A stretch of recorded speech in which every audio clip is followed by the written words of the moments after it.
In this video, we will study about the excretion. Means we are taking the last part of life process. First is nutrition, second respiration, third transportation and fourth is excretion. इस chapter में, इस part में हम पढ़ेंगे कि different organisms अपनी body से metabolic waste को कैसे रिमूव करते हैं. उसके साथ ही हम पढ़ेंगे इसमें कि ह्यूमन बीइंग्स की बॉडी में एक स्पेसिफिक सिस्टम, एक्सक्रीटरी सिस्टम, और उस एक्सक्रीटरी सिस्टम का मैकेनिज्म क्या है, किस तरीके से वहां यूरिन की फॉर्मेशन होती है और वेस्ट बॉडी से आउट होता है. तो सबसे पहले हम यहाँ पर इंट्रोडक्शन ले रहे हैं, just basic terms and simple process in unicellular organism. So first of all, what is excretion? Excretion is removal of metabolic waste from body. Means body से किसी भी मेटाबॉलिक वेस्ट को रिमूव करने का प्रोसेस एक्सक्रीशन कहलाता है. अब बात आती है कि ये मेटाबॉलिक वेस्ट कौन कौन से हैं. डिफरेंट टाइप के मेटाबॉलिक वेस्ट अलग अलग ऑर्गेनिजम्स में हो सकते हैं. फॉर एग्जांपल जैसे यूरिया ह्यूमन बींग्स में जनरली, यूरिक एसिड जो रेप्टाइल्स में होता है, और अमोनिया जो फिशेस में होता है. मीन्स कोई भी हो सकता है, यूरिया हो सकता है, यूरिक एसिड और ammonia.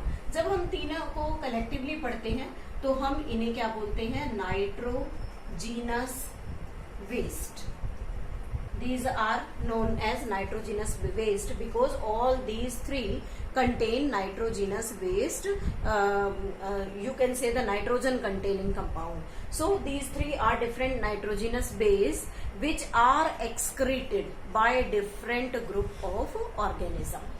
Other waste may be carbon dioxide that is eliminated by our body through the mechanism of the breathing, as well as we can say that different type of salts formed in our body, for example NaCl that forms, and we can remove it. Excess condition can be removed by the sweat. Means हम अपनी body से पसीने से उसे बाहर निकालते हैं. तो अलग अलग टाइप के वेस्ट अलग अलग ऑर्गेनिजम्स के अंदर हो सकते हैं. नेक्स्ट डेफिनेशन आती है ओस्मोरेगुलेशन. Osmoregulation means when our body adjusts itself by eliminating the waste or by reserving some amount of the substance. Osmoregulation is the mechanism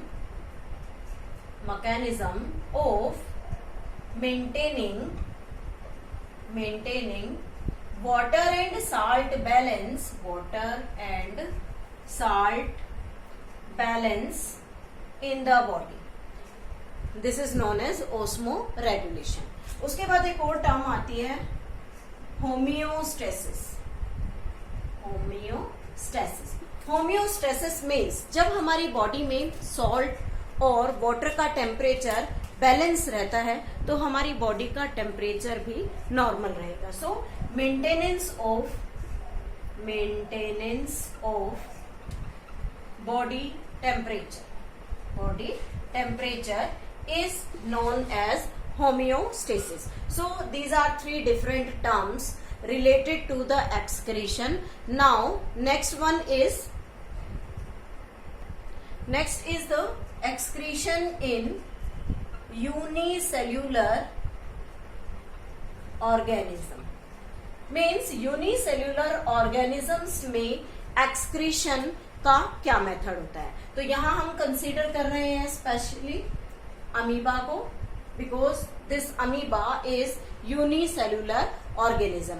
in this condition when the unicellular organisms are taken here, when we takes an example, or you can say with the help of diagram we show how the excretion in the unicellular organism takes place. So first of all, this amoeba diffuse metabolic waste from body.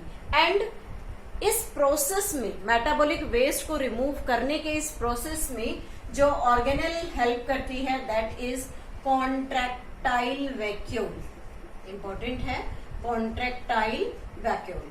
ये जो contractile vacuole है ये क्या करता है, body से waste को remove करने में हेल्प करता है। चलो एक डायग्राम की हेल्प से समझते हैं। जैसे ये है amoeba, normal irregular shaped organism. इस अमीबा की बॉडी में यहाँ ये एक कॉन्ट्रैक्टाइल वैक्यूल है and this is the nucleus.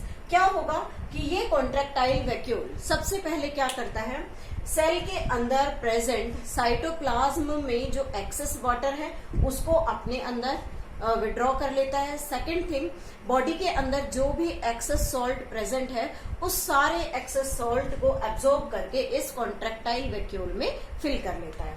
तो नेक्स्ट लेबलिंग में हम क्या करें, जैसे ये कॉन्ट्रैक्टाइल वैक्यूल धीरे धीरे बड़ा हो गया, एनलार्ज हो गया। वाई? क्योंकि इसके अंदर यहाँ पर वाटर कंटेंट फिल हो गया और वाटर कंटेंट के साथ इसमें एक्स्ट्रा जो सॉल्ट है वो इसके अंदर इकट्ठा हो गया।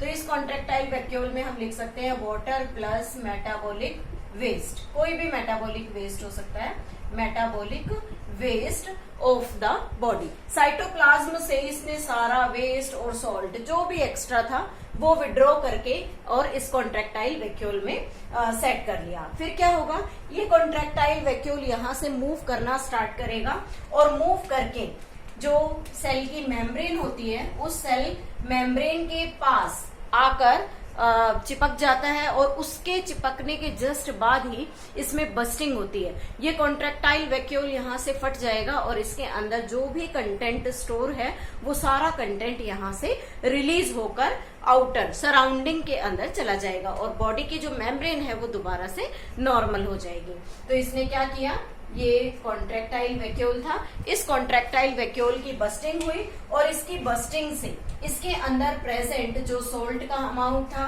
वो बाहर चला गया, प्लस में इसके अंदर जो वाटर एक्स्ट्रा कंडीशन में प्रेजेंट था वो सारा बाहर हो जाएगा और सेल थोड़ी समय बाद after removing the metabolic waste it become normal. So this is the procedure of the removal of metabolic waste in case of amoeba. We can label here, this is the cell membrane sorry, this is nucleus.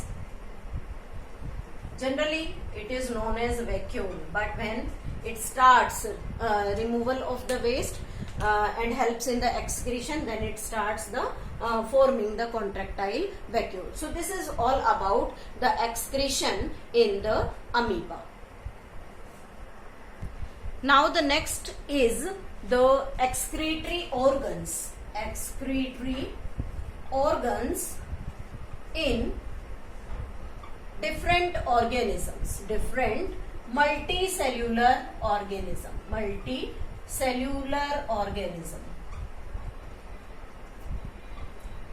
अभी हमने बात की amoeba के बारे में, means unicellular organism के बारे में। तो हमने देखा उस यूनिसेल्यूलर ऑर्गेनिज्म में कोई स्पेसिफिक ऑर्गन प्रेजेंट नहीं है, उस सेल में प्रेजेंट वैक्यूल कॉन्ट्रैक्टाइल वैक्यूल बनता है और वेस्ट को रिमूव करता है with the help of diffusion. लेकिन जब हम मल्टी सेल्यूलर ऑर्गेनिज्म की बात करते हैं तो इस मल्टी सेल्यूलर ऑर्गेनिजम्स के केसेस में अलग अलग टाइप के you can say excretory organs present हैं जो एक्सक्रीशन में हेल्प करते हैं। तो अगर हम सबसे पहले स्टार्ट करें स्पॉन्जेस, जैसे आपने 9th स्टैंडर्ड में पढ़ा होगा, sponges belongs to the phylum porifera and coelenterata. Coelenterata ये जो दो ऑर्गेनिजम्स हैं ये बेसिक हैं, मतलब प्रिमिटिव ऑर्गेनिज्म है मल्टी सेल्यूलर लेकिन प्रिमिटिव है। तो इन दोनों केसेस के अंदर कोई भी एक्सक्रीटरी ऑर्गन प्रेजेंट नहीं होता, not have excretory organ. Excretory organ, कोई भी एक्सक्रीटरी ऑर्गन इनकी बॉडी में प्रेजेंट नहीं है, मीन्स ये सिंपल तरीके से अपनी बॉडी से वेस्ट को रिमूव करते हैं। नेक्स्ट आता है, जस्ट इसके बाद हम बात करते हैं प्लैटीहेल्मिन्थ की। प्लैटीहेल्मिन्थ फर्स्ट ऑर्गेनिजम्स हैं मल्टीसेल्यूलर ग्रुप में जिसमें पहली बार किसी एक्सक्रीटरी ऑर्गन को नोटिस किया गया और वो एक्सक्रीटरी ऑर्गन है flame cells. Means with the help of the flame cells, the platyhelminths excrete their waste. इसके बाद आता है Annelida.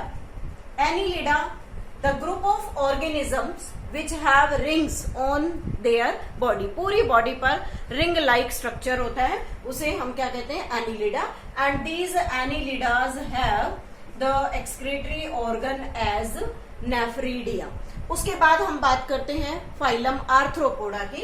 तो उस आर्थ्रोपोडा में अगर हम इंसेक्ट्स की बात करें तो इंसेक्ट्स में मालपीजियन ट्यूब्यूल प्रेजेंट होते हैं. मालपीजियन ट्यूब्यूल्स जो एक्सक्रीशन में हेल्प करते हैं. और इसी में एक ग्रुप आता है क्रस्टेशियंस. क्रस्टेशियंस जैसे जिसमें हम प्रॉन के बारे में पढ़ते हैं, प्रॉन, स्क्विड, लोलिगो, सीपिया, ये जितने भी ऑर्गेनिजम्स होते हैं इनको हम क्रस्टेशियन कहते हैं. तो जो ये क्रस्टेशियन ऑर्गेनिजम्स हैं, इन क्रस्टेशियन ऑर्गेनिजम्स में ग्रीन ग्लैंड्स एक्सक्रीटरी ऑर्गन की तरह फंक्शन परफॉर्म करते हैं. उसके बाद हम बात करते हैं मोलस्का के बारे में. मोलस्का ऐसे ऑर्गेनिज्म जिनकी बॉडी सॉफ्ट होती है लेकिन एक हार्ड कवरिंग एक शेल के अंदर छिपी हुई होती है. तो इस मोलस्का के अंदर किडनी अपना फंक्शन एक्सक्रीशन का परफॉर्म करती है. और जब हम इसके आगे चले तो हम मैमल्स की या हम बात करते हैं वर्टिब्रेट्स की. मैमल्स ना लिखकर या स्पेसिफिकली हम वर्टिब्रेट्स लिखते हैं. वर्टिब्रेट्स जहां पर हमारा फिश से रिलेशन स्टार्ट हो जाता है और उसके बाद मैमल्स तक. तो वर्टिब्रेट्स जो होते हैं उनके पास एक वेल डेवलप्ड किडनी होती है जो क्या करती है? अपना एक्सक्रीशन परफॉर्म करती है, वेस्ट को रिमूव करती है. इसी के साथ कुछ असेसरी एक्सक्रीटरी ऑर्गन होते हैं. Accessory organs for excretion. जो असेसरी ऑर्गन्स हैं उनके अंदर हमारे स्किन आती है. जैसे स्किन से कुछ जगह पर आपने देखा है नाक के आसपास हम देखते हैं ऑयल सिक्रीट होता है. तो ये ऑयल सिक्रीशन में as well as sweat secretion यानी कि पसीना निकालने में हेल्प करती है. उसके अलावा लंग्स, जैसे हमने अभी बात की थी कि लंग्स से हम कार्बन डाइऑक्साइड को रिमूव करते हैं.